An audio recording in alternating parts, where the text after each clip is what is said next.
Vamos a buscar en nuestras Biblias, por favor, el Evangelio según San Lucas, capítulo 20, versículos del 9 al 18, por favor. Saldando cuentas, se llama el sermón. Saldando cuentas. Póngale mucha atención, por favor, porque todos, óigame bien, todos sin excepción, vamos a ver el rostro de Dios. Todos, absolutamente todos. No hay nadie que se escape de eso. Sea creyente o no sea creyente, lo vamos a ver y nos van a pedir cuentas. Si usted es creyente, se lo va a encontrar como padre. Si usted no es creyente, se lo va a encontrar como juez. Así que piénselo bien, aproveche el tiempo. Estamos en tiempo de salvación, amén. Estamos en el tiempo de la fe, el tiempo que la iglesia sigue predicando, tiempo de conversión. Llegará un momento en que no lo será más. Y dice, vamos a Lucas capítulo 20, versículos del 9 al 18. Ahí en su Biblia dice los ladrones malvados. ¿Lo tenemos todos? Si no tiene su Biblia, ahí están las pantallas, pero póngale mucha atención a la lectura. Ahí está la mitad del sermón. Comenzó luego a decir al pueblo esta parábola. Un hombre plantó una viña, la arrendó a labradores y se ausentó por mucho tiempo. ¿Por cuánto tiempo? Mucho tiempo. Y a su tiempo envió un siervo a los labradores para que le diesen del fruto de la viña, pero los labradores le golpearon y le enviaron con las manos vacías. Volvió a enviar otro siervo, mas ellos a este también golpearon y afrentando le enviaron con las manos vacías. Volvió a enviar un tercer siervo, mas ellos también a este echaron fuera herido. Entonces el señor de la viña dijo, ¿qué haré? Enviaré a mi hijo amado. ¿A quién iba a enviar? A su hijo amado. Quizás cuando le vean le tendrán respeto. Mas los ladrones al verle discutían entre sí diciendo, este es el heredero. Venid, matémosle para que la heredad sea nuestra. Y le echaron fuera de la viña y le mataron. ¿Qué pues les hará el señor de la viña? Vendrá y destruirá a estos labradores y dará su viña a otros. Cuando ellos oyeron esto, dijeron, ¿qué dijeron? Dios nos libre. Pero él, mirándolos, dijo, ¿qué pues es lo que está escrito? La piedra que desecharon los edificadores ha venido a ser cabeza del ángulo. Todo el que cayere sobre aquella piedra será quebrantado, mas sobre quien ella cayere, le desmenuzará. Vamos a orar. Oh buen Dios y Padre nuestro, en esta tarde, Señor, estamos en tu casa, ya el momento de la palabra, Señor. Ya queremos hacer a un lado todos los pensamientos y preocupaciones que tenemos, Señor. Te suplicamos que nos ayudes a centrarnos, Señor. Oramos de la misma manera que lo hizo el apóstol Pablo, Señor, oro porque tú abras los ojos, despiertes o abras los ojos del entendimiento de cada uno de nosotros, Señor, para que podamos recibir tu santa palabra y poder, Señor, no solo recibirla, vivirla y desarrollarla en nuestra vida, Señor. Espíritu Santo, toma control de este momento, de este lugar, de cada uno de nosotros, Señor, y permite, Padre, que podamos aprender un poquito más. Gracias, Dios. Gracias, Padre. En el nombre de Jesús decimos todos. Amén y amén. Pueden sentarse, por favor. Bien, hermanos, miren, este sábado tuvimos la oportunidad de salir con pan y chocolate. Usualmente nosotros trabajamos ese día y no lo podemos cambiar, pero gracias a Dios nos permitió hacerlo. Y entonces fuimos a ganar almas, ¿verdad? Y resulta que con todos los que Dios me permitió entrevistar, por decir así, a confrontar, tenían un corazoncito y una mente súper religiosa. Y se entendería o se supondría que un corazón religioso está supuestamente, diga conmigo, supuestamente cerca del Señor, ¿verdad? Quiere del Señor, pero su misma religiosidad los alejan de Dios, lo que ellos entienden, lo que ellos comprenden. Y el problema es que nosotros, y en esta época mucho más, tenemos el Evangelio sujeto a mi propia interpretación y no a lo que la palabra de Dios dice. Nos dejamos ir por muchos sentimientos, por emociones, por los predicadores que usted ve, predicadores de multitud, abaratando el evangelio. Si bien es cierto, el evangelio es de gracia, pero hay una respuesta, hay una identificación posterior para aquel que le ha entregado su corazón al Señor, aquel que ha recibido la semilla es sembrado y es buena tierra, dice la Biblia, que produce frutos al 30, al 60 o al 100 por uno. En otras palabras, si el fruto está ausente, repito, si el fruto está ausente, es justo que usted o que las personas que están a su alrededor mediten sobre si aquel día que usted hizo la oración, pues realmente usted le entregó al Señor. Porque cuando hablo con un creyente, lo que me dice, se transportan aquel día que hicieron la oración. Pero cuando usted habla de su cristianismo, ponga atención a esto, cuando usted habla de su cristianismo, no hable del pasado, hable de su presente, hable de cómo es usted ahora, hable de los frutos que se han ido generando en su vida. De nada sirve que usted me diga, pastor, yo hace no sé cuántos años recibí al Señor Jesucristo, mi nombre está inscrito en el libro de la vida, pero ahorita llevo 5 divorcios, ya sigo tomando, pero yo soy salvo. Y entonces, amados hermanos, yo soy bautista, hueso colorado, yo sé que la salvación no se pierde, pero para eso usted tiene que ser salvo. Oye, y póngame atención, no es por repetir una oración. Es porque esa semilla del evangelio realmente se haya sembrado. Es porque usted en ese momento, cuando se le predicó la palabra, usted fue buena tierra. Porque cuando usted ve, por ejemplo, lo que estamos hablando, la parábola del sembrador, usted se da cuenta que no están juzgando la palabra, ni siquiera están juzgando al sembrador, sino que están juzgando la tierra. ¿Están juzgando qué? La tierra. Y cuando vemos la descripción de la parábola, Dios es el sembrador y la semilla es la palabra. Y lo que se juzga es la tierra. No están juzgando al predicador, lo están juzgando a usted. En este caso que yo soy el predicador, ¿verdad? Pero todos tenemos que dar fruto. Ahora, cuando nosotros vemos esta parábola, amados hermanos, el Señor Jesucristo se las dio a los fariseos porque cuestionaban su autoridad. Porque cuestionaban ¿el qué?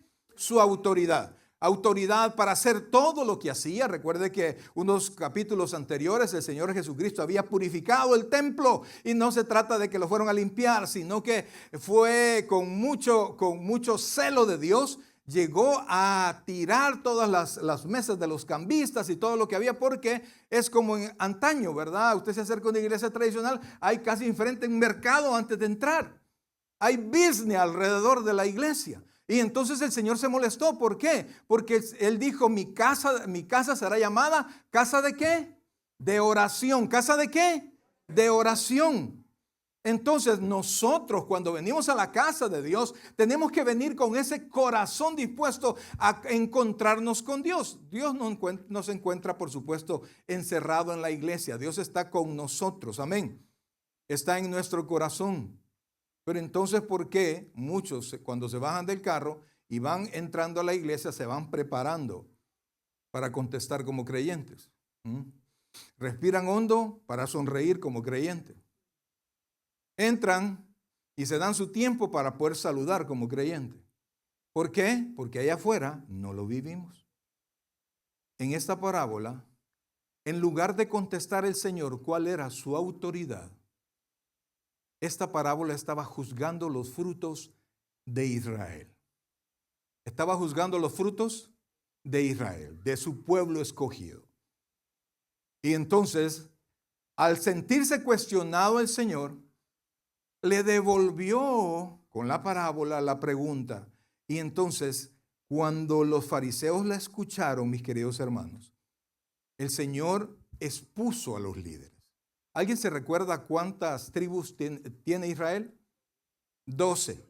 ¿Alguien se recuerda cuántos discípulos escogió el Señor? 12. De hecho, eran muchísimos más.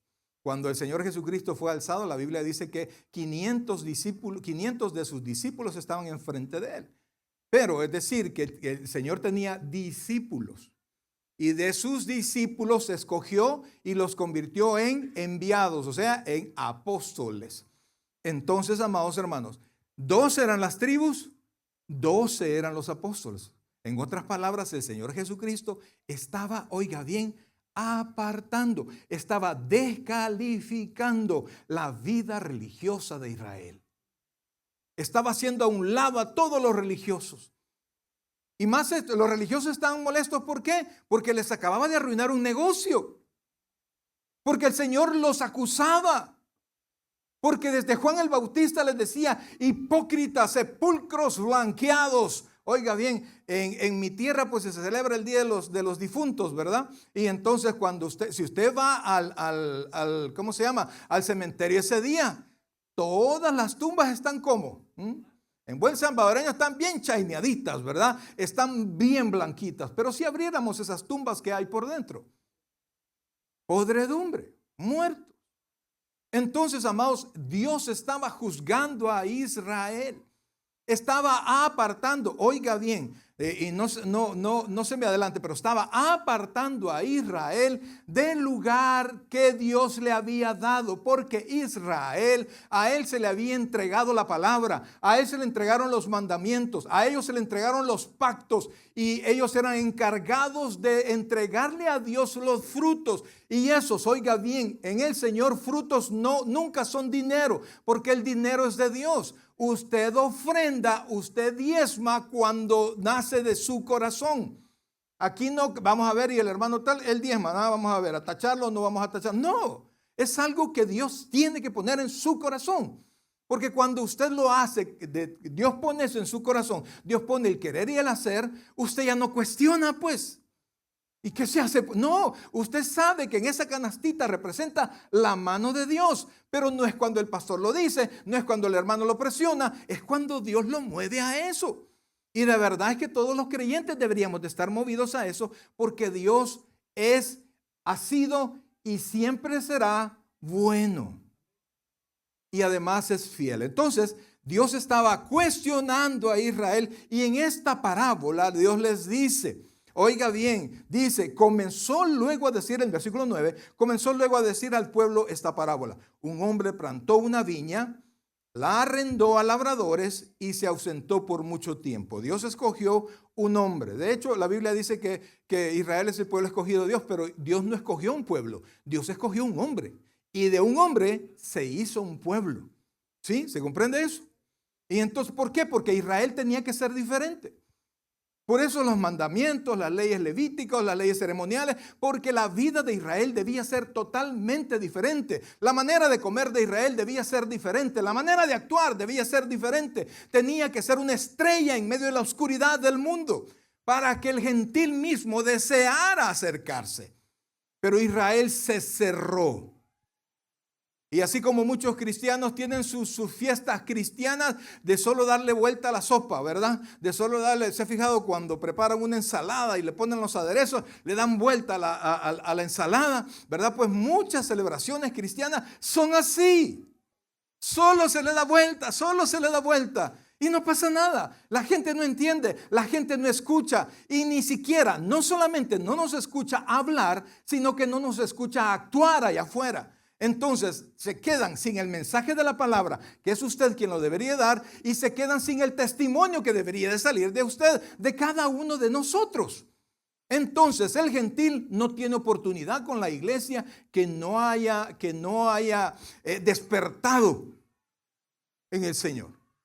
Y entonces Dios les estaba diciendo que iba a llegar un momento donde iba a reclamar los frutos. Entonces, amados hermanos, dice que Dios un hombre arrendó su viña, y entonces, y esperaba, cuando un arriendo, pues requiere una cuota, un pago, no un pago cada cierto tiempo, pues Dios les dio mucho tiempo. Y entonces cuando dice la parábola que Dios envió siervos para ver los frutos.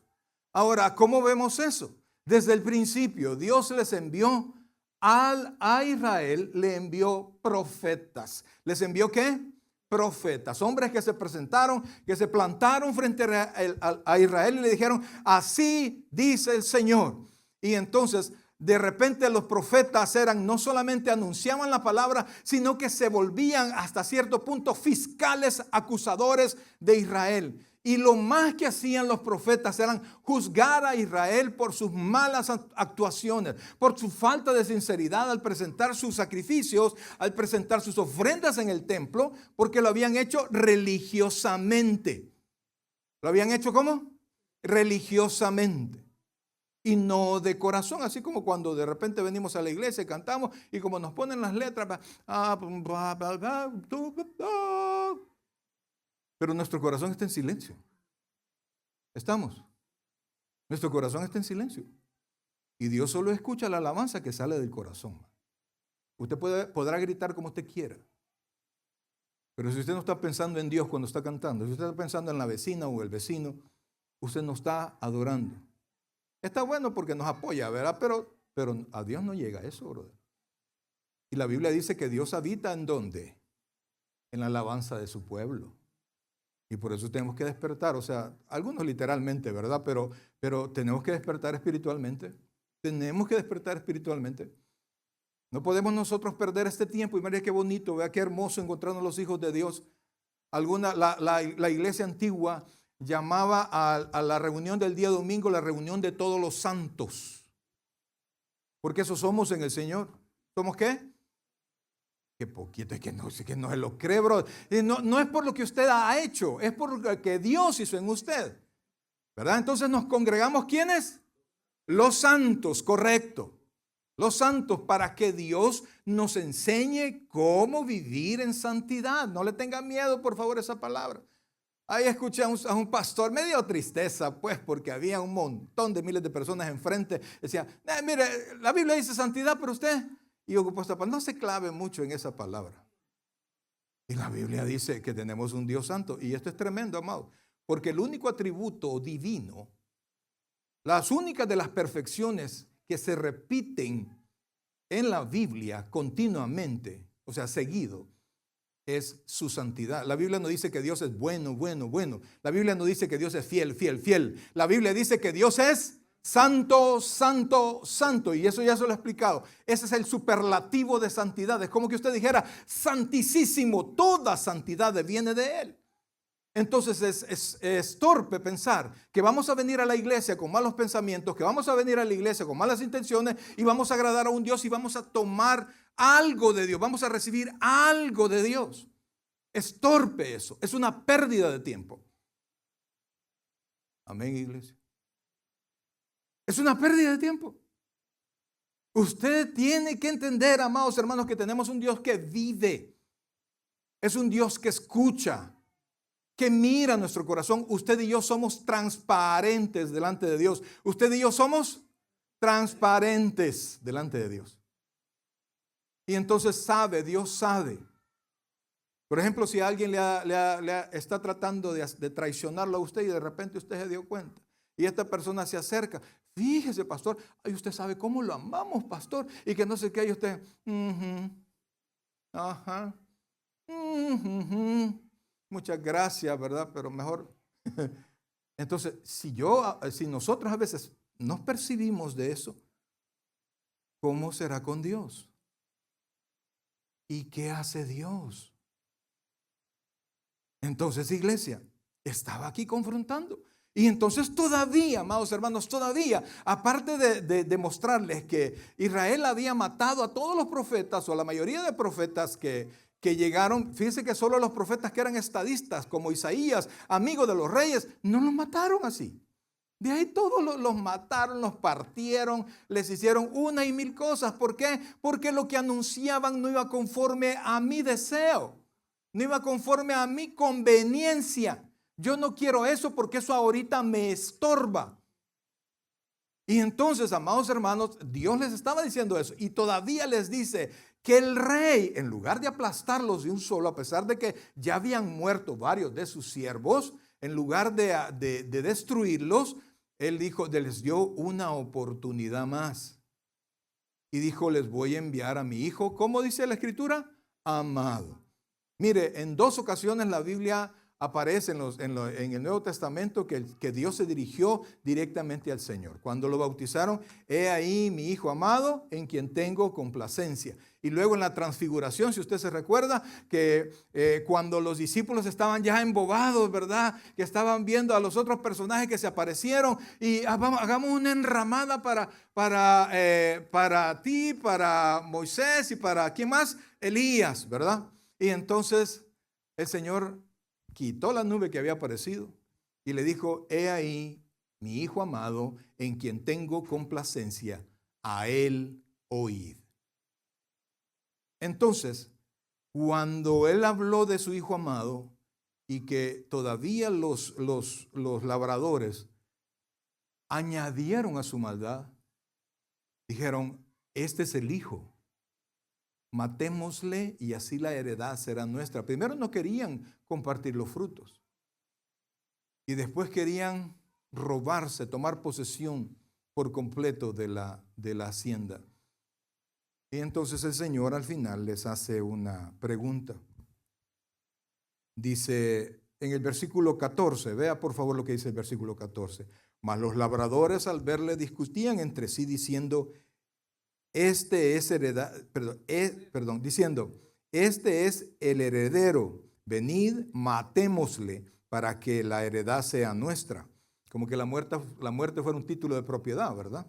Entonces dice, y le echaron fuera de la viña y le mataron. ¿Qué pues hará el Señor de la viña? Vendrá y la destruirá destruirá a estos labradores y dará su viña a otro. Entonces, vea este versículo 16, nos muestra que los oyentes, que los fariseos entendieron perfectamente cuál era el lugar de ellos en esa parábola. Mire lo que dice, cuando ellos, la segunda parte del versículo 16, cuando ellos oyeron esto dijeron, ¿qué dice?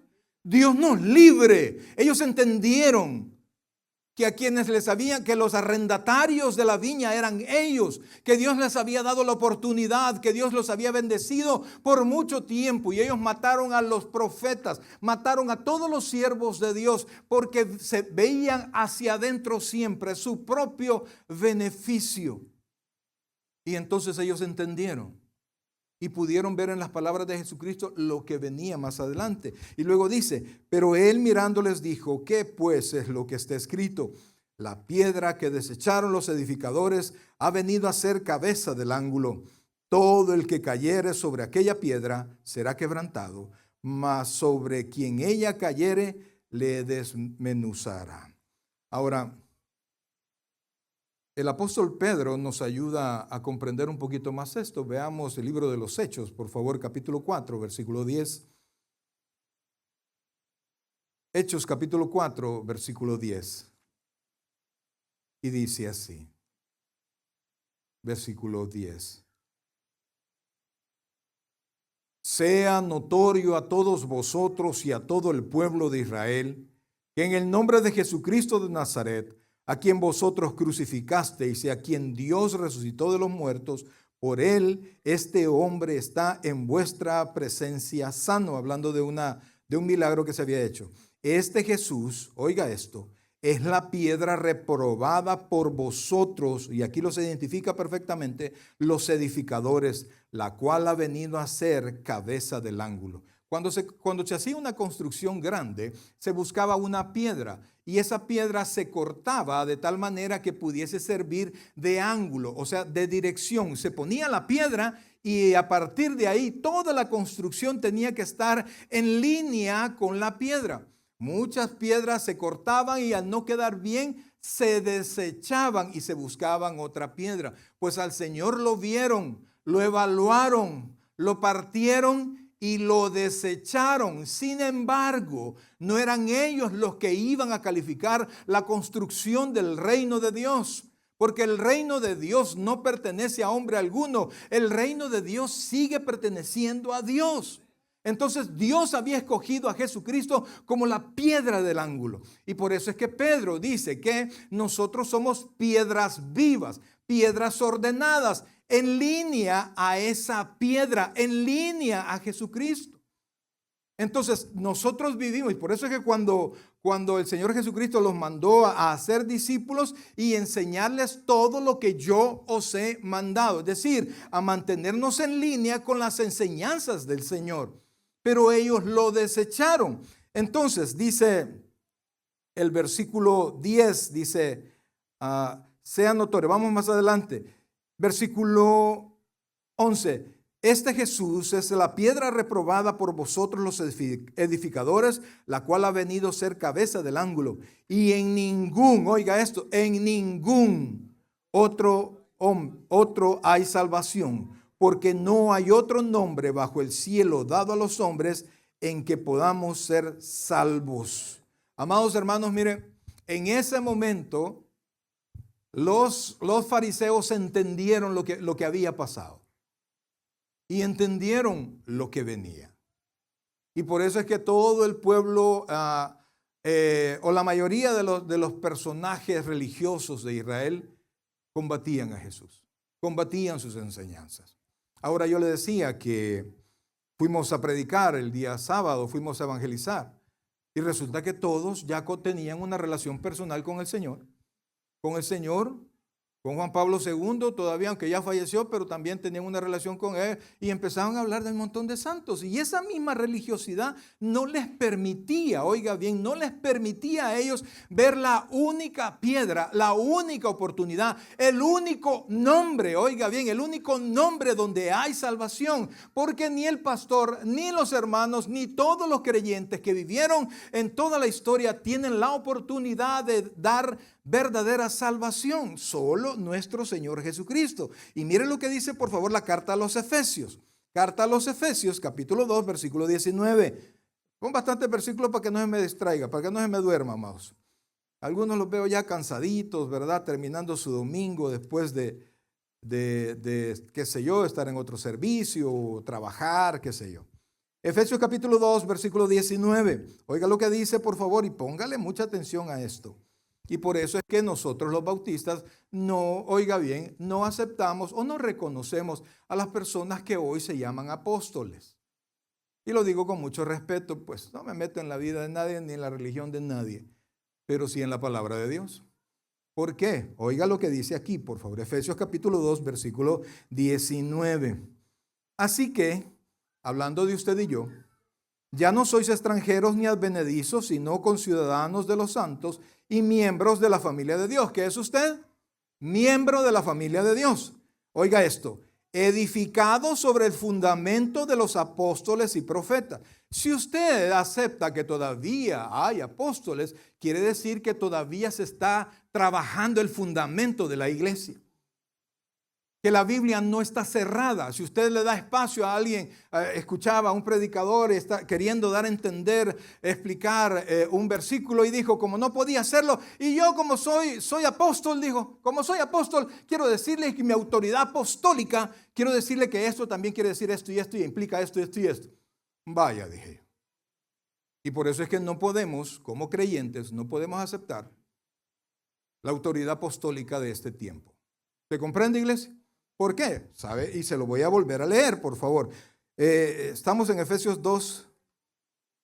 Dice, edificado sobre el fundamento de los apóstoles y profetas, siendo la principal piedra del ángulo Jesucristo mismo, en quien todo el edificio, y ahí vamos, mire, ahí vamos, bien coordinado, va creciendo para ser un templo santo en el Señor, en quien vosotros también sois juntamente edificados por la morada de Dios en el Espíritu Santo. Entonces, amados hermanos, al ser así, y si usted ha sido edificado, usted, mi querido hermano, tiene que dar los mismos frutos que se buscaban al pueblo de Israel.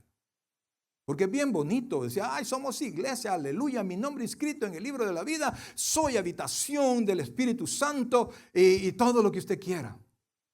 He sido justificado, la santidad y etcétera, etcétera. Pero el Señor Jesucristo dijo una sola cosa, por sus frutos, usted puede cantar aleluya y quiere, brother. Pero el que está frente de usted, no solo lo oye, lo quiere ver.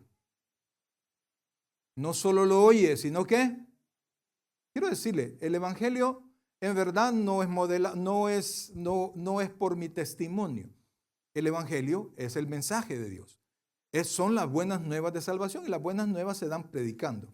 Pero quieras o no, el que no es creyente quiere ver en el que predica algún tipo de cambio, ¿no? Yo quiero ver. Y va a llegar un momento, mi querida iglesia, mis queridos hermanos, que se nos va a cuestionar. Si usted es creyente, ahí ya no lo van a cuestionar, ahí lo van a juzgar. Dice la Biblia que es necesario que todos comparezcamos ante el tribunal de Cristo. Y allí dice la Escritura que vamos a ser juzgados por todo lo que hicimos mientras estábamos en el cuerpo, sea bueno o sea malo. Bendito sea el Señor que de ese tribunal no van a mandar a nadie de regreso, porque ya estuvo que aquí nos viéramos después de la tribulación, ¿verdad? Pero bendito Dios que no, que somos salvos por la fe, por Jesucristo. Pero aquí Dios quiere ver. En el cielo, ¿ya qué pues? Es aquí venciendo la carne. Es aquí haciendo lo que cuesta. De la mano del Señor. Iglesia, es aquí, en esta tierra, mientras usted siga respirando. Pero es que yo tengo estas y estas limitaciones. Amados hermanos, cuando usted me habla de limitación, usted está apartando su poder. Y la Biblia dice que todo lo puedo en Cristo que me fortalece. Y quiero decirle que si usted no es creyente y solo le gusta caminar con los creyentes, tan bonitas las alabanzas, se siente bonito. Si se siente bonito, claro que sí, el Señor está en medio de nosotros. Mucha gente que no es creyente viene a las iglesias y disfruta de la bendición de las iglesias, de los creyentes. Dios ha prometido bendecir a la iglesia y Dios ha prometido bendecir a la congregación. Es más, dice la Biblia que el malo no va a triunfar en medio de la congregación. Entonces es claro que es bueno venir a la casa de Dios. Pero el problema es que si usted no es creyente, olvídese del tribunal de Cristo. Hay otro juicio por ahí que le llama a la Biblia el juicio del gran trono blanco. Y ahí van a juzgarle. Y lo primero que van a hacer, van a ver si está en el libro de la vida. Porque Dios, sus juicios son justos. Sus juicios son, si usted aparece ahí, le van a decir, ¿y qué estás haciendo aquí, hombre? Pase para allá. Pero si usted está en el juicio del gran trono blanco, es porque no está en el libro de la vida. Y ahí no va a haber tales de que van a juzgarlo, a ver qué pesa más, porque el problema es que muchos piensan que el juicio es como una balanza, ¿sí? Tanto bueno hice, tanto malo. No, así no soy tan malo. ¿No le han dicho a ustedes eso cuando andan evangelizando? No, si yo no soy tan malo. No, es que la Biblia dice que la paga del pecado es muerte. No dice que el montón de pecado. La paga del pecado es muerte. Entonces, mis queridos hermanos, definitivamente que nosotros tenemos que responder. Y el incrédulo tiene la excusa, mire, tiene la excusa de que su mente está, dice la Escritura, ya no vamos a ir a los textos, su mente está entenebrecida. Diga conmigo, entenebrecida, es decir, en medio de tinieblas y no se distingue. ¿No se acuerda usted cuando todavía no era creyente que se iba a la discoteca y bailando con una chica o con un chico y usted decía qué guapo el que me he conseguido y de repente ¡plá! Las luces claras, Dios mío, no se había dado cuenta que le hacían falta 3 dientes de enfrente, porque en la oscuridad todos los gatos son pardos, pero venido a la luz es el problema, venido a la luz. Y entonces, amados hermanos, el incrédulo está con la mente entenebrecida. No sé, ¿verdad? Yo supongo que aquí nuestra mente ya ha sido lavada con la sangre de Cristo. Segundo, nuestra voluntad la voluntad del incrédulo está esclavizada. Romanos 6, no lo busque. Romanos 6 dice que nosotros ya no tenemos por rey al pecado. Es decir, que no es que el pecado no se nos acerca, sino que Dios nos ha dado la autoridad a través del Espíritu Santo de poder decir no al pecado ahora. Así es que si usted peca, lo hace con más ganas que el impío. Si peca, es porque pudo más las ganas de pecar que las ganas de honrar al Señor. Todos pecamos, iglesia, no se abata. Porque su cuento no es conmigo, ni con los hermanos. De aquí nos vamos cada quien a su casa. Y allá se va a encontrar con Dios. Y yo oro, porque Dios no lo deje dormir ahora hasta que se ponga cuenta, bro. Porque va a llegar un momento, así como le ha llegado a Israel, Dios hizo a un lado a Israel. No ha olvidado sus promesas, ponga atención a esto. Dios no ha olvidado sus promesas con Israel. Y porque Él es alguien en quien se puede confiar, Él va a honrar sus promesas. Todas las promesas, Dios las va a cumplir. Pero en este momento, cuando usted ve a Israel, lo único religioso que ve a Israel es el negocio que tienen de que todos los cristianos queremos ir allá a ver la Tierra Santa. Eso es lo único religioso que va a encontrar en Israel. Ahora es un pueblo tan secular, brother. Tan secular. Desde que Dios permitió que se quitara el templo, Israel ha venido en declive. Y entonces Dios ha apartado a Israel. Romanos 9, 10 y 11 habla de cómo Dios va a restaurar a Israel. Y dice al final que todo Israel será salvo. Todo Israel que crea, brother. Pero en este momento ya no es Israel. ¿Sabe usted que el Señor Jesucristo allá en Juan 15 comienza diciendo, yo soy la vid verdadera? Es decir, esta viña ya no es Israel. Está hablando que Él es la viña. Y quienes van quienes van a administrar, por decirlo así, a los que se les arrenda la viña, ya no es Israel. Es usted y soy yo. Y tenemos el ejemplo de los labradores malvados, que no quisieron dar fruto, que no quisieron recompensar por el arriendo. Ahora, si a usted le tocara ahora, brother, hablo con los creyentes, si a usted le tocara entregar cuentas hoy, si el día de saldar cuentas con Dios hoy fuera con usted, fuera ahora, póngase la mano en el pecho, bro. No vamos a jurar nada. Póngase la mano en el pecho, por favor. Póngase la mano en el pecho, ¿sí? Si a esa persona que tiene su mano en el pecho le tocara dar cuentas hoy, ¿qué pasaría?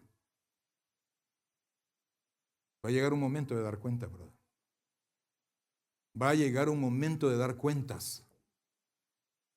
Comprenda eso. Y todavía estamos en tiempo de producción. Y cualquier cosa, mire, a mí me da tristeza a los creyentes, brother. Cualquier cosa los aguada, brother. No, ustedes no, otros. Cualquier tontera me los aguada, me los enoja. Y no importa lo que usted haga. No importa como líder lo que usted haga o los otros líderes hagan y se cortan, ¿verdad? Así como aquella canción de antaño, quisiera abrir lentamente mis venas, mi sangre toda, verterla a tus pies. Ay, ni tan roja que fuera su sangre, pastor. ¿Por qué? Porque el cristiano ahora tiene una vida tan impía, brother. Y como solo todos sus predicadores de gusto, ¿verdad? Los que escuchan, no hablan nada de esto. Eso está guardado para no hacerle daño a usted. La Biblia dice que va a llegar un momento, y ya llegó, brother, donde la gente tendrá comezón de oír. Ay, quisiera escuchar, pero, ay, no, al pastor no, es un maestro muy bravo. Pongamos a otro. Y escuchan donde usted se siente bien. Cuando usted va a la escuela, a la universidad, donde sea, usted va a aprender, ¿sí o no? Cuando usted llega queriendo saber más que el maestro, no le van a enseñar. Iglesia, termino en el libro de los Hechos, capítulo 13, por favor. Tiempo de dar cuenta, brother. Y no crea que está muy lejos. Y si usted no ha recibido a Cristo como su Señor y Salvador personal, si aquí hay alguien que no es creyente, olvídese de esto, de todo lo que hemos hablado.